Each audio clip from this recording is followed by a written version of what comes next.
थानांगौ बाबु नों जादाबसो आंनो असिंटन नार्जारिमोन ने बसुमतारी नोंथांनि हिनजावा दे नैबे हस्पिटालावनो जिउ गोमादों होननानै जोङो खौरांखौ मोननो हाबाय दा बियो माबायदि सिस्टेमावहाय जिउ गोमानाय जादों नोंथाङा लाबोनायाव बिनि हालोदा माबायदिमोन आरो बेवहाय माबायदि हालोदावहाय बियो जिउ गोमानो गोनां जादों बेखौ क्लियारै नोंथाङा फोरमायना होयोब्लानो जाबाय गिबियाव खुलुमबाय देरहासार इस्लारि इउटुब चेनेलखौ आंनि हिनजावाथ' जेबो जायाखैमोन बिदिनो गोथां डाइरेक्ट स्पटनो थाबायबोदोंमोन आरोना ज' एकदमबारे गोख्रों औ मिनि खुसि ओमफ्राय बियो हाबफैनाय लोगो लोगो थादो मादो जालायलांबाय दा बिदिनो होननानै हाबहैबाय सिङाव हाबहैजासेयावबो माने गोख्रोङैनो थाबायलांदों खुनु नास्ट्रुस जेबो गैया माने लोमजानाय साजानाय जेबो गैया जेबो अबजेक्सन गैया ओमफ्राय हाबहैनानै इंजेक्सन होनाय लोगो लोगो हख्रावखांबाय आरो हख्रावबाय जा हख्रावखांनानै नार्सफ्रा खारजोबनानै ओरै मुलि बिबाय लायना होफैबाय जा सिरि बिनो सिरियासआनो सिरियास दिनैसिमाव दहाय 12थायाव जिउ गोमाबाय आरो जेनेबा नोंनि आइडिया बायदिब्ला मैयानो हख्रावनानै बियो गोथाङै थाबावदोंमोन नामा गोथाङै दाथ' अक्सिजेन होनानै लांदोंमोन बिसोरो गावसिनि माबाखौ दायखौ सारायनो थाखाय आंनिफ्राय बेनो सन्देहखा 100%आ बेनोखा मालाबा मानसि गोख्रोंखौ इसिबां थाजा माजा हाबनायखौ बिदि इसिबां हथारै बख'ना लाङा आरो अक्सिजेन होआ इसिबां अक्सिजेन होनानै लांनांगौ दरखार गैयामोन आंनि हिनजावखौ ओमफ्राय दा नों बे नोंनि हिनजावा दे जिउ गोमाबाय दा बिनि सायाव नोंथाङा मा डिसिसन लानानै दङ डिसिसनाथ' आङो केस फाइल होगोन न्यायखौ आंनो नांगौ जाहाथे उनफ्रावबो गामिनि आइ आफा आंनि बर' हारियाव जाहाथे बिदिया थासदा जाबावथोंसै आंनि न'खराव जाबाय आरो दस्रानि न'खराव बिदि जाबावनांगौब्ला जोबलांगोन अनेक मानसि बिदिनो दङ दिनै आंनि सिगाङावनो नार्सआ खोन्थाखादों खयजन मानसिनि जिउ जानो नोंलाय सयथान ना रायखादों नार्सआनो डक्टरखौ रायदों नार्सआनो खुद गावनि मेन डक्टरखौनो रायदों डक्टरनि नामा मा नाम डक्टरनि नामाथ' जितुमुनि दास दाना बेनो रायखादों सयथान नों बर'खौ खयजन जाबावनो सानखो नोंलाय दाखालिसो सासे थैदों आरो दिनै सासे बिदि खालामना होबावबाय खयजन जाबावनो नोंलाय बर'खौलाय बिदि मानसिनि जिउखौलाय बिदिनो ख्राव रायखादों मोखां सोमजोबखादों मानसिया गावनो बिदि खालामनानै संगे आङो हस्पिटालाव माबा 108आव गाखोनानै डाइरेक्ट दोनना हैनायानोसै आरो डक्टरानो थांफाखादों डाइरेक्ट डक्टरानो दोनना हैदों ओमफ्राय बिनिफ्रायथ' एसि रुमाव सोबाय जोंथ' हाबनो मोनाखिसै ओमफ्राय गावसोर होनो दङ मोजां जागोन 6 घन्टा होनग्रोदोंमोन गावसोर 6 घन्टानिफ्राय 12 घन्टा होनदों आंखौ 12 घन्टानिफ्राय 18 घन्टा होनदों 18 घन्टासिमाव थगाय दोननानै दहाय 12थासिमाव गैया जाहैबाय आरो दा बेनो आंनि बुंनांगौ दा मेडामाथ' आसानिनो दा बेवहाय लाबोनाय जादों दा आं मोनसे बाथ्राखौ मिथिनो लुबैदों जे नोंथांमोननि क'क्राझार जिल्लायावबो बेबायदि गुबुन हस्पिटालफोर दङ सरकारि हस्पिटाल दिनै बे हस्पिटालखौ गारनानै जोंनि चिराङाव माबोरै सफैनो हाखोना आसानि सिस्टेमावहाय बेबायदि थांलाय फैलाय जिल्ला बारलायनायाव जेबो अबजेक्सन गैया नामा गैयामोन गैनायाथ' सिगांगौमानि गैयामोन जा आङो पेसेन्टखौ लाबोदों पेसेन्टआ दासान्दि आङो ओरैबो लाङो क'क्राझारावबो लाङो बावबो लाबोयो आरोखि खिन्थु आंनि लाबोनायनि गेजेराव आंनि पेसेन्टफोरा दिनैसिम बिमाबो आरो गथ'बो मोजाङैनो मोजां हामनानै आं सानफ्रामबो बेखौनो मोनबाय थादों आरोखि मोजाङैनो मोजां हामलांबाय थादों आजिलै आङो दिनै 16 बोसोर जाबाय आसा मावनाया थेवबो आंनि गामिनि मानसिया सासेबो हानि जाफेराखैमोन दिनै काजलगाव लाबोदों गाबोन क'क्राझार लांदों आंनि पेसेन्टआ बुरजाबो आङो जेरैबो गिदिङो जानाय लोंनाय दोनथ'नानै गांनाय उखैनाय दोनथ'नानै आङो पेसेन्टफोरखौ दैदेननायनि गेजेरजों आंनि पेसेन्टआ सासेबो हानि जायामोन आरो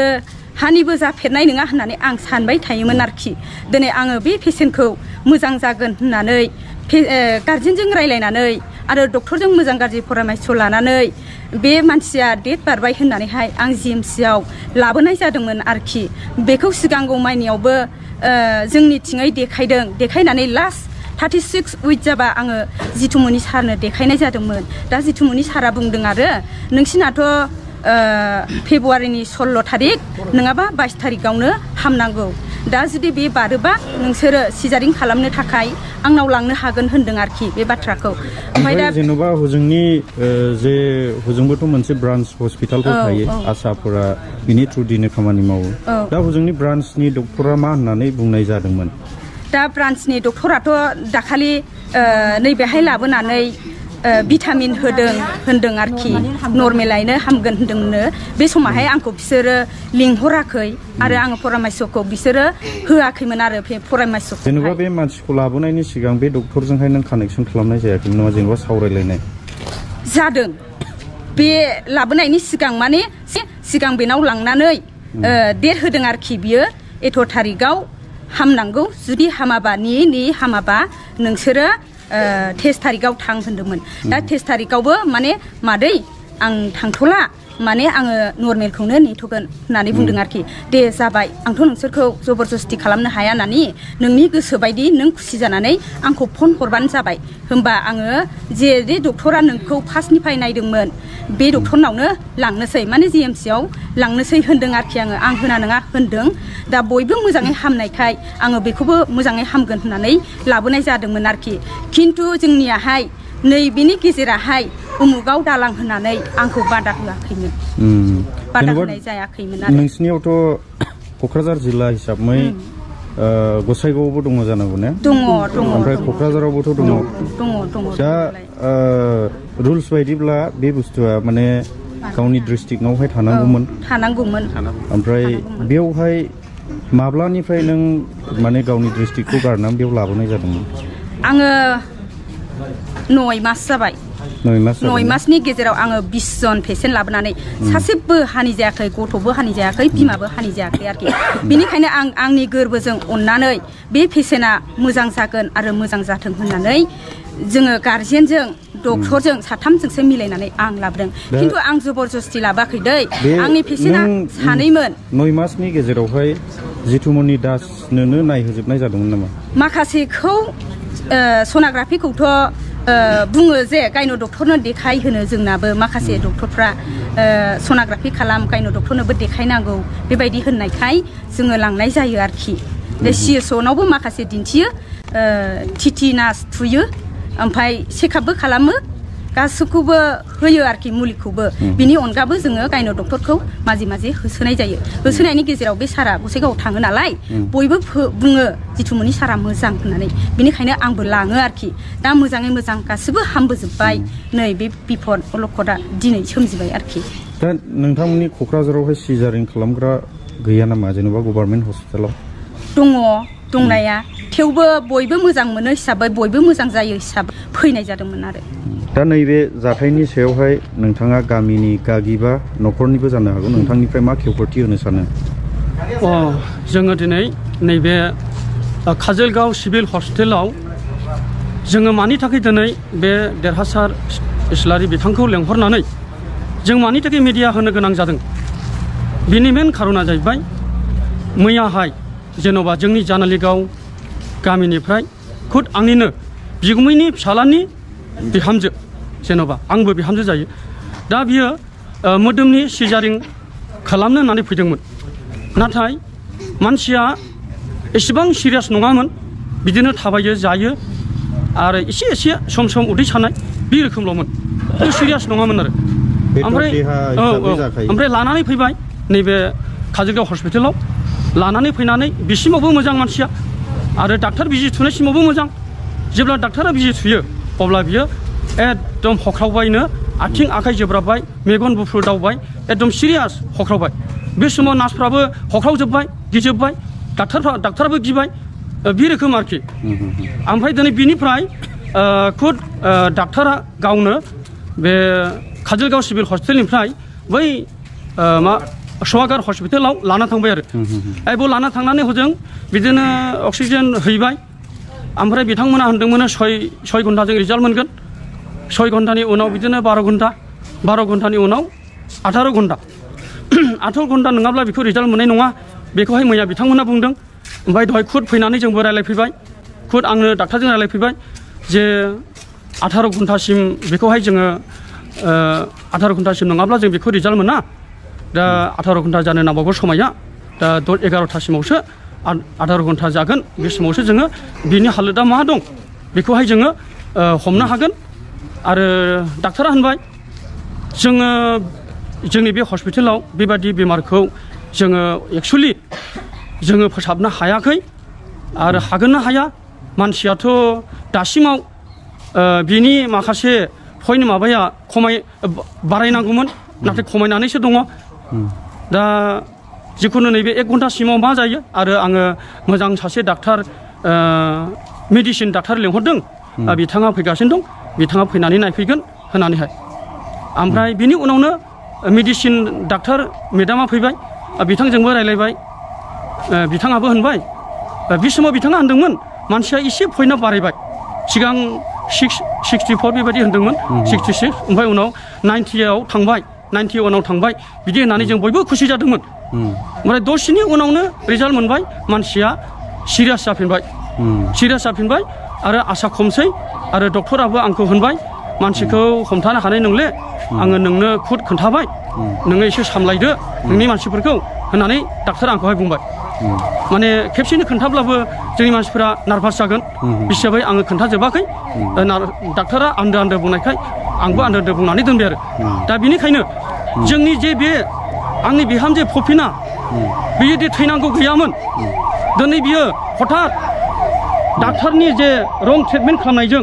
बियो दिनै थैनो गोनां जाबाय बियो मुंख्लं जानानै थांबाय दा बिनि थाखाय जोङो नैबे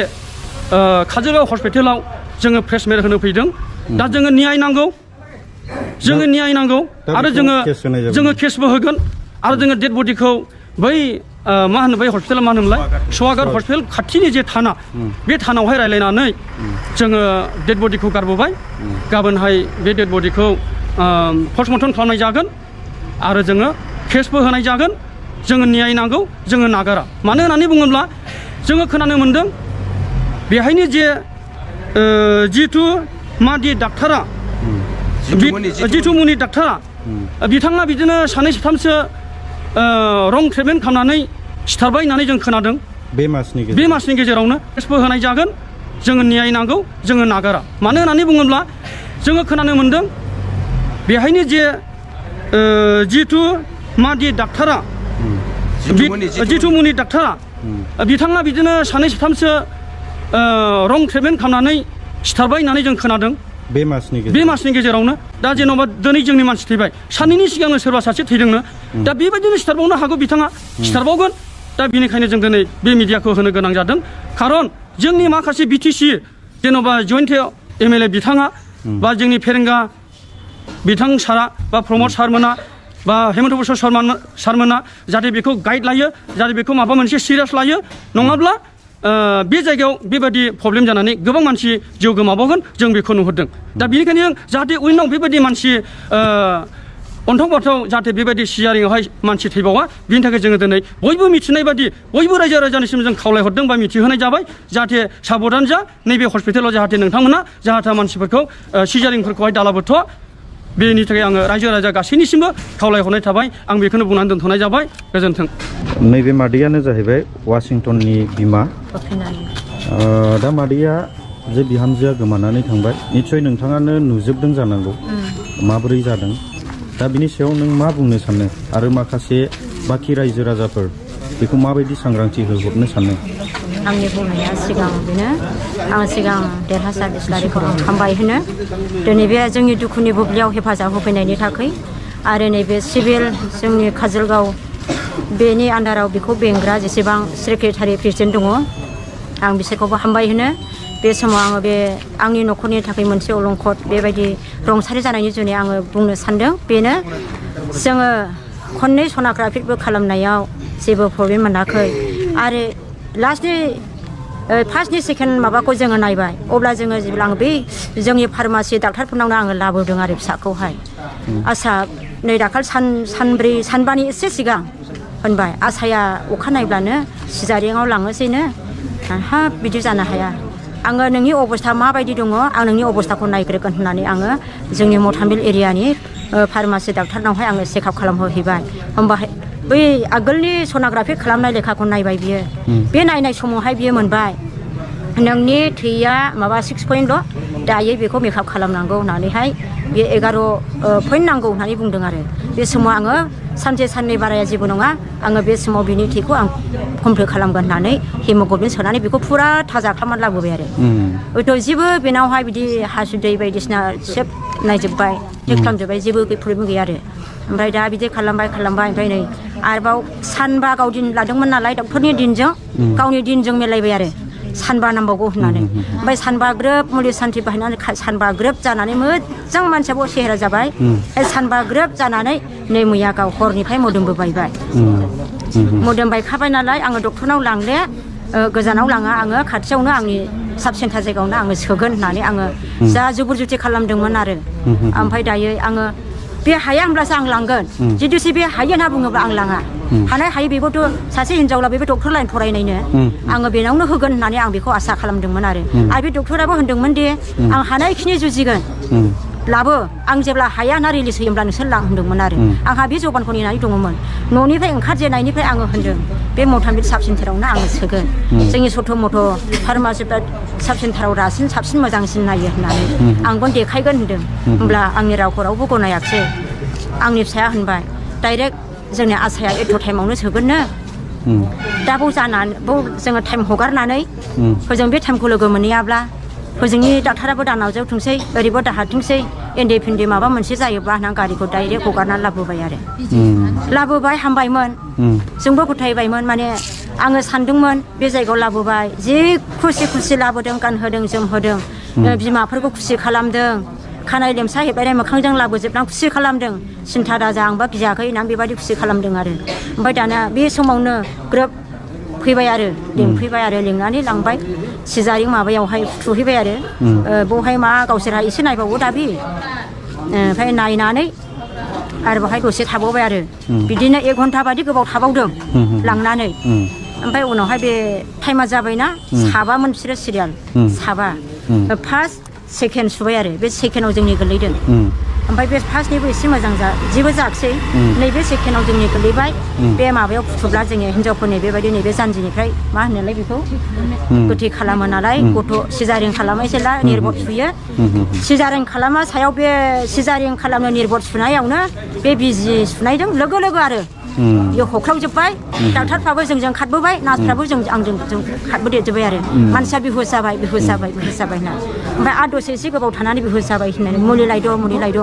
बाव खालाङो बावबो मोना एसे गिदिर डक्टर बे मुलिखौ दानफिननोबो मुलिबो गैया बिसिनाव बे मुलिखौ दानोबो मुलिबो गैया फार्मासि जोब्बाय ओरै जेसेबां काजलगाव बे माबायाव दङ एरियायाव गैया दाननायनि मोना आगस्टिनाव थांनांबाय ओमफ्राय मोनसे माबा होनो बबाव थांबाय खुनुरुखुम हजोंसो मोनबोबाय आरो 2.5 घन्टा बेबायदियावसो आरो मोनबोबाय होमब्ला बे समावथ' मानसिया गैखालिमोन नङा सोमोन्दै ओमफ्राय 108आबो फैबाय माला लिंहरना दोनखो डाक्टारा गावनो लिंहरदों ओमफ्राय गावनो लिंहरबाय आरो गावनो भयनबोबाय आरो गावनो थिखांनानै गावनो गाखोनानै थांबाय बायद' नों गुबुन गारिजों थांदो आं जब्राजों थांफानोसै होननानै बियो गावनो थांफानो गोनां जाबाय आंखौ होनबाय आं एसे बिनानै हरनि जों खृष्टान मानसि होननानै एसे बिना हर ओमफ्राय गारिखौ बन्द' दोनथ'बाय बियो बिना हरदो होनना ओमफ्राय आङो बिना हरबाय हाखु दाखु लानानै थांबाय ओमफ्राय बे नै आं एसे थालांदों बे जेब्ला बे माबायाव फुथुनानैहाय बेबायदि आइखां बायखां जाखानानै बे दावराव जाफुनायावहाय जेबो बे मुलि फाइलखौ नायाखैमोन खोमा गावसोर बे समाव बुङाखै ओमफ्राय आबार उननि सेकेन्डआव फैफिनबावनानै होनदों मुलिया बे डेट जोबनायनिमोन बेबादि बुंदों आरो बेनो बिजि सुनाया डेट जोबनायनिमोन होनना बुंदों गावनो सिखार खालामदों आरो माने एक्सपायर डेट थांबाय बेखौ गावनो सिखार खालामदों डेट बारबायमोन बियो होननानै बायद' मुलिया डेट बारबायमोन बेखौ सुनाय फाइला होननानै बुंदों आरो ओमफ्राय जोंबो बे फाइलखौ बिनानै लानांगौ ना मानांगौ मानसिया सिरियास जाबाय खाख्रावजोब्बाय आन्दायबाय हिनजाव मानसि गोजा फैदों सासेबो आंनि फिसाला फैदों आन्दायबाय जोंबो मा खालामबावनांगौ ओमफ्राय नोंसोर गिनाङा गावनो एम्बुलेन्स बिहरबाय गावनो थिखांबाय गावनो लांबाय जोङो सहबारियाव थाफालांनो मोनबाय आरो लांनायावबो जों थाफानो मोनाखिसै आरो होजों लांबाय इसेयाव सैबाय जों नुयाखिसै मारै दं मारै गैया बाहेरा थैनानैसो थांबाय गैला बेबायदि आरो बेखौनो आं खावलायदों जोंबादि दुखुथिया हावरिया जों बेबायदि सिभिलखौ हास्थायनानै फैयो दा फ्रियाव फैनो जों खम समाव गोलैनायखौ नायनानै जों फैयो आन्थाय उननि बेलायावबो जानो हागौ बाबु बेबायदि फैबावगोन आरो जाबावगोन आरो बेबायदि मावबावगोन जोंनो दुखु मोनाखै बावनि जेसेबां नार्सफोर दङ बिसोर दुखु मोनदों हाबाब नोंसोरो जोंनि बर' फिसाफोरखौ साबसे जागोन सैथान डक्टर होननानै बेबायदि रायदों आरो बेबायदि नार्सफ्रा, बयबो रायदों बयबो रायदों खाथि खालानिफ्राबो रायजोबदों आरो फैजोबनानै जमा फैजोबदोंहाय बेबायदि रायदों आरो जोंल' नङा जोंथ' रायनो टाइम मोनबावाखै दुखुजोंनो बेबायदि अबस्था जादों आरो आं बेखौनो